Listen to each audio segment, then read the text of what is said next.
अब हम पढ़ेंगे नाटक शिक्षण। नाटक शिक्षण के उद्देश्य पढ़ेंगे और फिर उसकी विधियाँ कौन कौन सी है। तो नाटक शिक्षण का मुख्य उद्देश्य क्या है? संस्कार या चरित्रवान, यानी कि कोई भी नाटक करता है तो उसे देखकर अपन सीखते हैं कि उसका चरित्र कैसा है। जैसे रामलीला करते हैं गांव में, या तो वहाँ पर रामलीला में राम का चरित्र कैसा है, लक्ष्मण का चरित्र कैसा है, या अपन कोई सा भी छोटा सा कार्यक्रम करते हैं तो वहाँ पर बच्चे अपनी कलाओं के या नाटक के माध्यम से अपन को समझाते हैं। तो वहाँ उनका जो चरित्र रहता है उन पात्र का, तो उन पात्र के चरित्र देखकर अपन भी सीखते हैं, छोटे बच्चे सीखते हैं। तो यह नाटक शिक्षण है। नाटक शिक्षण का उद्देश्य क्या है? तो संस्कार या चरित्रवान बनाना। अब अभिनय। अभिनय मतलब अपन नाटक करते हैं उसको अभिनय बोलते हैं। अभिनय के 4 प्रकार हैं।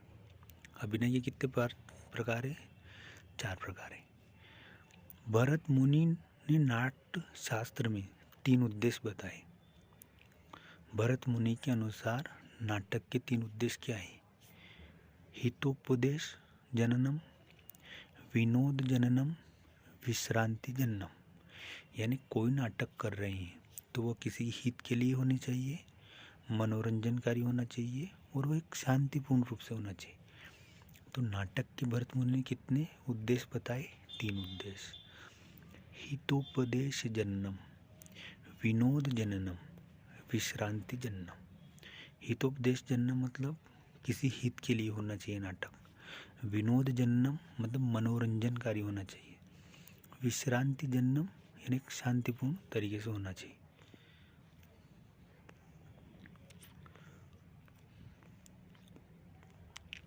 अब विधि पढ़ेंगे। आदर्श नाट्य विधि। नाटक शिक्षण की पहली विधि है आदर्श नाट्य विधि। दूसरी विधि है रंगमंच अभिनय विधि। इसकी नाटक की तीसरी विधि है कक्षा अभिनय विधि। चौथी विधि है व्याख्या विधि और 5वीं विधि है समवाय विधि।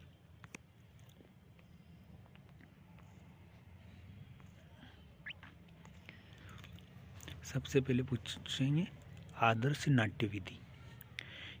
इस विधि के अंतर्गत सभी पात्रों का अभिनय स्वयं शिक्षक करता है और छात्र निरस्ता महसूस करते हैं या छात्र निष्क्रिय रहता है।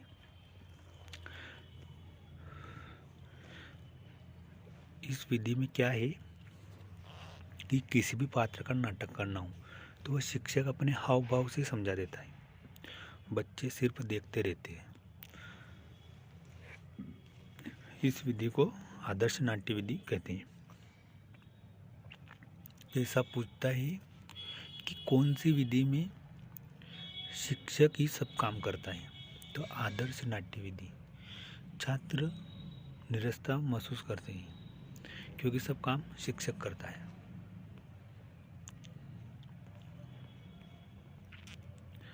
रंगमंच अभिनय विधि। इस विधि में नाटकों को रंगमंच पर प्रस्तुत किया जाता है। रंगमंच मतलब स्टेज पे कोई प्रोग्राम करते हैं। इस विधि में नाटकों को रंगमंच पर प्रस्तुत किया जाता है, परंतु व्ययकारी या खर्चीली होने के कारण सभी नाटकों को रंगमंच पर प्रस्तुत नहीं किया जा सकता। व्ययकारी खर्चीली विधि उद्देश्यों की पूर्ति की दृष्टि से इसे श्रेष्ठ विधि कहते हैं। तो रंगमंच अभिनय विधि को क्या कहते हैं? खर्चीली विधि। क्यों कहते हैं? क्योंकि अपन को किसी रंगमंच पर अपन नाटक प्रदर्शित करते हैं तो रंगमंच के लिए अपन को सब स्टेज तैयार करनी पड़ती है, वहाँ पर पूरा प्रोग्राम सेट करना पड़ता है, डीजे लाने पड़ते हैं, सारी व्यवस्था, लाइटें वाइटें, कुर्सियाँ, ये सब करना पड़ता है। तो 1 महीने में 2-3 कार्यक्रम तो आते रहते हैं जो देशभक्ति के हो या अपने स्कूल से संबंधित हो। तो इतने नाटक हर महीने कराएंगे तो कितना खर्चा होगा, इसलिए इस विधि को खर्चीली विधि कहते हैं। तो रंगमंच विधि को क्या कहते हैं? खर्चीली विधि।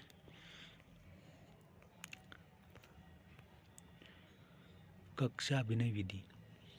इस विधि में शिक्षक छात्रों को एक एक पात्र की भूमिका देता है तथा छात्र प्रसंग के अनुसार कक्षा में वाचिक अभिनय करते हैं।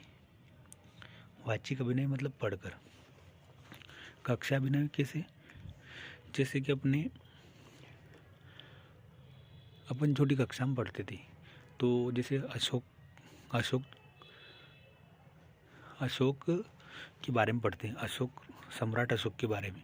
तो सम्राट अशोक तो कोई राजा बन जाता है, सम्राट अशोक के जो सैनिक रहते हैं तो कोई सैनिक का पात्र मिल जाता है, नहीं फिर अशोक की पत्नी रहती है तो कोई लड़की अशोक की पत्नी बन जाती है। तो नाटक या एकांकी में जो ऐसे पात्र रहते हैं ना, तो बच्चे पात्र बन जाते हैं। कोई राजा बन जाता है, कोई रानी बन जाता है, कोई मंत्री बन जाता है। तो इस प्रकार से अपना नंबर आता जाता है और बच्चे पढ़ते जाते हैं। जो राजा है तो राजा की लाइन आएगी, राजा पढ़ेगा, मंत्री की लाइन आएगी, मंत्री पढ़ेगा। तो इस प्रकार से जो कक्षा में बोलते हैं अपन और पढ़ते हैं, तो उसे क्या कहते हैं? कक्षा अभिनय विधि। प्रसंग के अनुसार कक्षा में वाचिक अभिनय। अपना प्रसंग आता है मतलब अपना अपना नाम आता है। मंत्री का प्रसंग आएगा तो मंत्री पढ़ेगा, राजा का प्रसंग आएगा तो राजा पढ़ेगा, रानी का प्रसंग आएगा तो रानी पढ़ेगा, सैनिक का प्रसंग आएगा तो सैनिक पढ़ेगा। तो इस प्रकार से एक एक पात्र को अपनी भूमिका दे देते हैं और फिर पढ़ाते हैं, तो उसे कक्षा अभिनय विधि कहते हैं। व्याख्या विधि। व्याख्या विधि अपन ने पहले पढ़ ली थी। ये व्याख्या विधि और समवाय विधि, ये व्याकरण शिक्षण की विधियाँ भी है। जो अपन ने पहले व्याकरण शिक्षण पढ़ा था ना, उसमें ये दोनों विधियाँ व्याकरण शिक्षण की भी है और ये नाटक शिक्षण की भी है। व्याख्या विधि, इसमें शिक्षक अपन व्याख्यान मतलब शिक्षक भाषण बोलता रहता है, या नाटक का जो भी एक पैराग्राफ है वो बोलता रहता है और इसमें स्टूडेंट सुनते रहते हैं, तो व्याख्या विधि कहते हैं। समवाय विधि, इसे सहयोग विधि या सर्वश्रेष्ठ विधि कहते हैं। क्यों? क्योंकि समय आने पर पाठ पढ़ाते जाते हैं और समय आने पर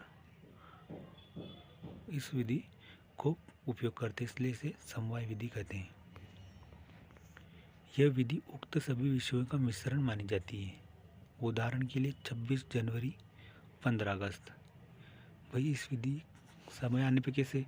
जैसे 26 जनवरी आएगी तो उस दिन गणतंत्र दिवस पर अपन ही शहीदों की या जो क्रांतिकारी के उनकी भूमिका का जो अपन नाटक कर सकते हैं। या 15 अगस्त पे ऐसा तो नहीं है कि दीपावली आए और वहाँ पर अमर भगत सिंह के बारे में जो अपन नाटक करते तो वैसा तो नहीं कर सकते।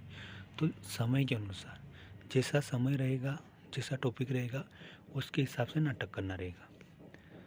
तो अपन ने नाटक की कौन कौन सी विधियाँ पढ़ी? सबसे पहले पढ़ी आदर्श नाट्य विधि, इसमें शिक्षक प्रमुख रहता है और सभी शिक्षक कराता है। फिर दूसरी विधि पढ़ी अपन ने रंगमंच अभिनय विधि, इसमें सबसे खर्चीली है क्योंकि इसमें रंगमंच पूरी व्यवस्था करनी पड़ती है। फिर तीसरी पढ़ी कक्षा अभिनय विधि।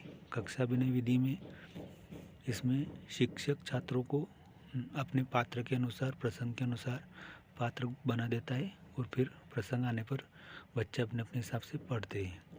व्याख्या विधि, इसमें शिक्षक व्याख्यान देता है और बच्चे सुनते रहते हैं। समवाय विधि, समय आने पर जो विधि का उपयोग करते हैं उसे समवाय विधि कहते हैं, जैसे 26 जनवरी, 15 अगस्त।